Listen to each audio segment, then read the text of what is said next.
Merlin waited. "Well?" the king demanded. "Where are they?" As if in answer, the ground began to shake. It shook so violently that the king's horse reared, and his men walked through off their feet. People in the nearby town dashed out of their horses and into the streets. From his nest, Merlin smiled with delight. He covered his ears as a thunderous roar filled the air. Another soon followed as Megan dropped down beside him.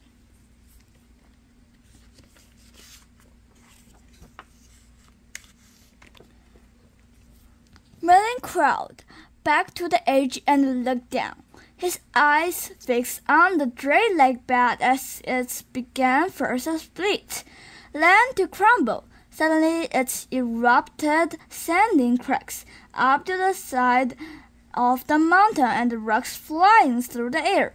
A long white cloud emerged, followed by an enormous scaly head. Merlin gasped as the dragon climbed into view, shaking rubble from its wings. It was so beautiful, so majestic, with golden eyes brighter than the sun's.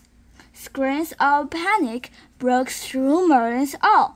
The flying rocks had reached the top, and a ledge had sheared off the side of the cliff, crushing men below. The dragon lifted its head, shooting a jet of fire into the sky before turning its attention to the people scrambling for cover.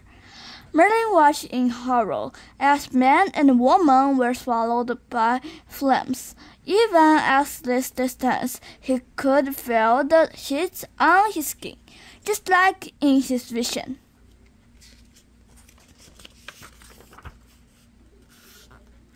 Another explosion from the pier inside the mountain drew his attention.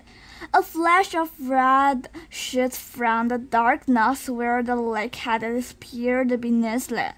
It slipped into the air, scraping at the fresh shell of debris from the rocky opening, gaining its wings, flapping wildly.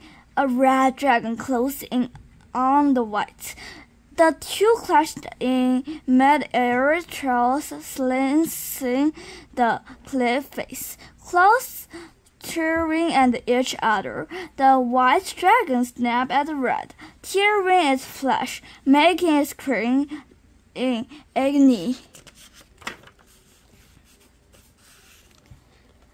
The pair rolled through the sky, trailing fire in all directions, sketching jagged black shapes across the land. When they stopped, the white dragon was on the red dragon's back. Both were riding the beating, the people below watching in both fear and wonder.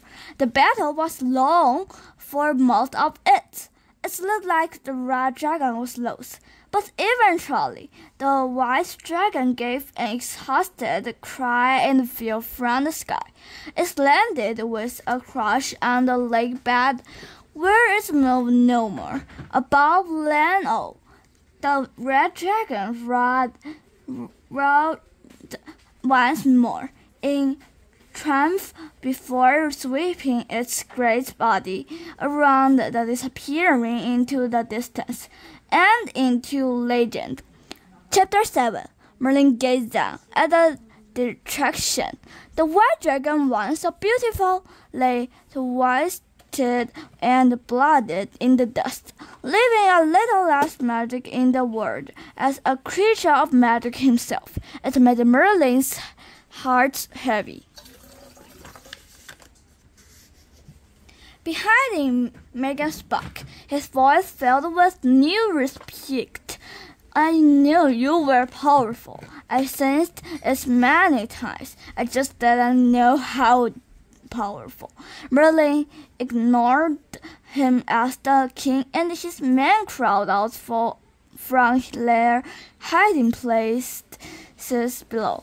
Suddenly, one of the men turned, catching sight of Merlin on the mountain. "The boy!" he cried, pointing up at him. "The boy Virgil lives! He knew about the beast.